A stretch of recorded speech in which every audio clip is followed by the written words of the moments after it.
Hey guys, welcome back to another video. Today we're going to talk about X-Men. I have it in this little, I don't even remember when I got this or where I got it. I want to say it was Best Buy. It's got all three of the original X-Men movies, Elektra, and then the other half of it has the two Fantastic Four movies from the 2000s and Daredevil in it. So, I'm going to be using this for the next 2 weeks and then yada yada yada. You don't care about all that. I don't care about all that.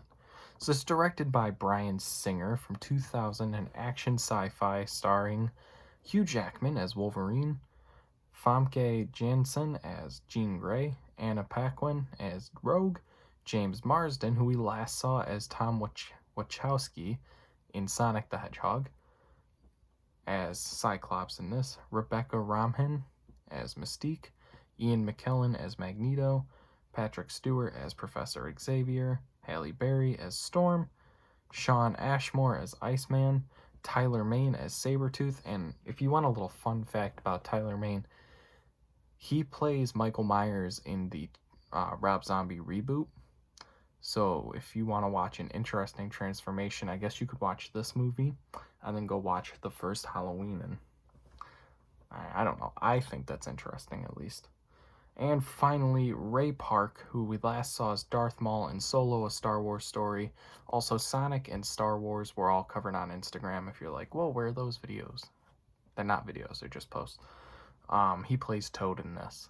I want to say Ray Park was... Oh, he was also Snake Eyes. Oh, I'm dumb. He was Snake Eyes in G.I. Joe 1 and 2. I'm dumb. I forgot about that. Has an 81% on Rotten Tomatoes, and with a budget of $75 million, the film made only $296.3 million at the box office. That's not good. Really not good. Okay. I enjoyed this movie. Not a huge fan of it, but I'll give it that this is what I respect what it's done for the modern superhero phase that we're in. I will also give it credit for the actors and actresses, the few that there are, who have played the same character for the past 20 years. Ian McKellen, God, Patrick Stewart, name was blank. I almost said Jackson Stewart. I'm like, who is that? And of course, Hugh Jackman. Obviously now they're kind of done. They've been their role has been taken over by other actors like James McAvoy and Michael Fassbender, to name a few. But 20 years is a long time to play the same role. Not for nothing. And over consecutive films, I mean, yeah, they took a break for First Class, then they came back for Days of Future Past. I haven't actually seen Dark Phoenix, so I don't know. I don't really have much interest in seeing that other than to do this. So there's that for you. What was I going to say? Okay, let's move on. Hugh Jackman is an absolute solid choice for the cast. He's excellent. He gives it his all. I think he does some of his stunts, not all of them, not most of them, just some of them, the ones that he can do. Meanwhile, you've got Patrick Stewart and Ian McKellen also giving more classic performances like they always do to add to their long careers. Everyone else's acting is great as well, although some of the line deliveries, mostly the puns, feel really forced. They just sound dumb. It's like Storm says something along the lines of what happens to a frog when it's hit by lightning. It's the same thing that happens to everything else. It's not a joke, that's a statement. I don't know. It's played off as dumb, and it is dumb, and that's why I'm talking about it.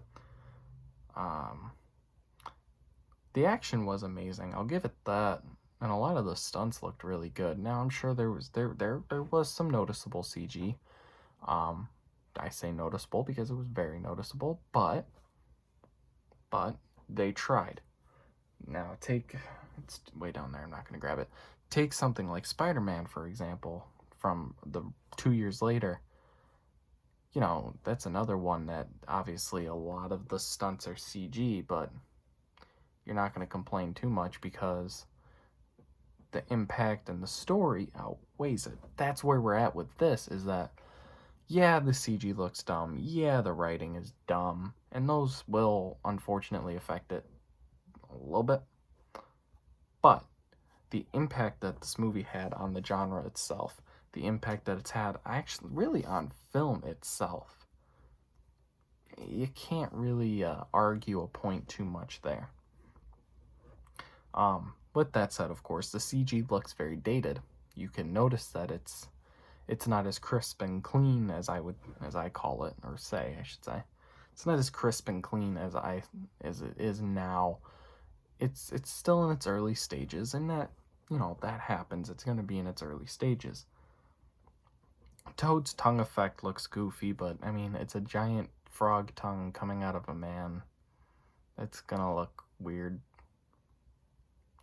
A lot of people think that the music is classic. I don't feel that way. If you want to talk about a classic X-Men theme, the 90s TV series for the X-Men, the animated series, that's a classic soundtrack. That's a classic theme.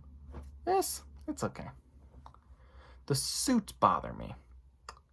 I'm gonna tell you why. I wish they had gone for more comic accurate suits, but at the same time, I get it. The early 2000s, that would have looked really goofy. A lot of people wouldn't have been very accepting of that.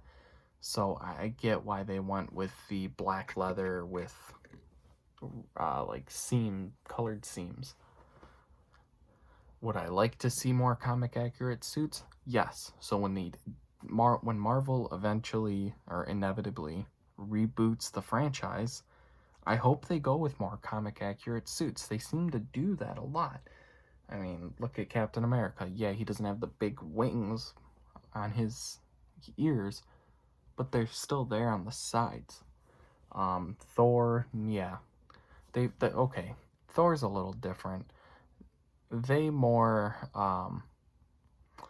took Thor's look from the series, the MCU, and kind of adapted that into comics, but at the same time they were working on getting rid of the big flashy helmet, which was present in the first Thor. Even Batman still got his goofy ass suit. So why can't the X-Men wear theirs? Especially Wolverine with the giant ears that poke out to, you know, the middle of nowhere. Just go for it. Do it. Who cares? Who's going to judge you? It's the X-Men. People are going to look at the comics and be like, yeah, you know, that actually makes sense. So why bother with the whole trying to be, I mean, I guess the word would be coy. Why bother?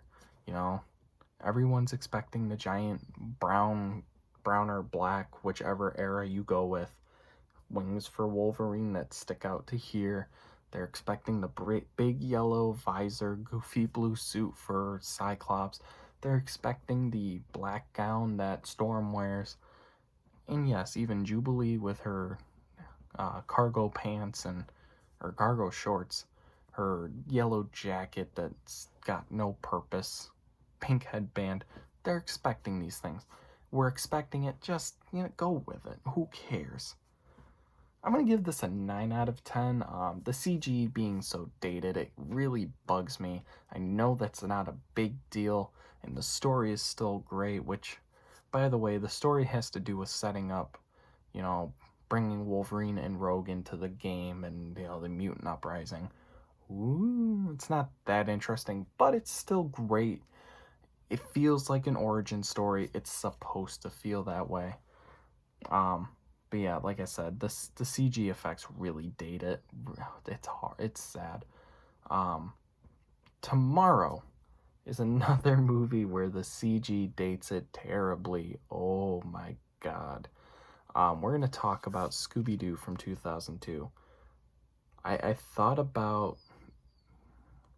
I was looking at it this way. I want to do movies with Matthew Lillard in it. I thought about doing Scream because I love that movie. But what better way to introduce the man, the myth, the legend than him playing Shaggy? Serial killer? Ooh. Shaggy, on the other hand, well, you gotta give him credit. He did a good job. And that was my excuse to make this video 10 minutes. So, I'm not gonna make this a 20-minute long video. I just got home from work. I'm exhausted. And I'm gonna go play some video games. Have a great day, everyone. Hey, I hope you guys enjoyed what you just watched. If you're interested in more of my videos, make sure you subscribe and hit that bell icon to get notifications every time I upload a video. And also, if you could, just leave a like down below and maybe even consider commenting, telling me things I did good, things I did bad.